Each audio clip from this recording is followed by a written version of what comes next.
కొంత గూగుల్ మనం చేసేసుకున్న తర్వాత మన హ్యూమన్ నాలెడ్జ్ కొంత అప్లై చేసి రెండు క్లబ్ చేసి చాట్ జీపీటీలో కనుక బెస్ట్గా సెర్చ్ చేస్తే మనకున్న కంటెంట్ ఏదైతే కావాలో అది బెస్ట్ అవుట్పుట్ ఇస్తుందని చెప్పేసి చెప్పొచ్చు. ఎగ్జాక్ట్లీ అండి. ఎందుకంటే ఇప్పుడు కంటెంట్ జనరేషన్కి మీడియా వాళ్ళైనా ఈవెన్ మా టీంలో కూడా నేనే చెప్తున్నా మన వీడియో పరంగా జెన్జీ ఎవరైనా చాట్ జీపీటీ బాగా వాడే వాళ్ళు ఉంటే Code9లోనే ఆపర్చునిటీస్ ఉన్నాయి.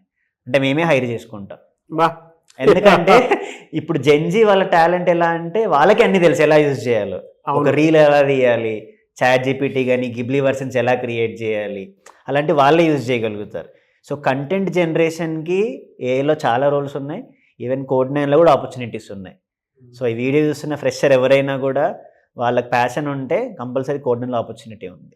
జనరల్గా ఇది నేర్చుకుంటే బయట ఏ కంపెనీస్లో ఎక్కువ అవకాశాలు ఎక్కువ ఉంటాయండి? అంటే ఇప్పుడు ప్రాంప్ట్ ఇంజనీరింగ్ అనేది ఒక జనరేటివ్ వేలో ఒక పార్ట్ అని చెప్పాను నేను. అంటే ఈవెన్ ప్రాంప్ట్ ఇంజనీర్స్ అనే ఒక జాబ్ రోల్ కూడా ఓపెన్ అయిపోయింది ఇండియన్ మార్కెట్లో.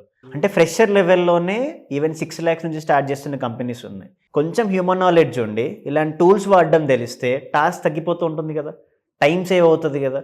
అందుకే అంత నీడ్ పెరిగిపోయింది మార్కెట్లో. సో అందుకోసమని ఇప్పుడు మన కోర్సులలో కూడా మేము పవర్ బిఐ, ఎక్సెల్ వాటికి చాట్ జీపీటీ లింక్ చేసేసామన్నమాట.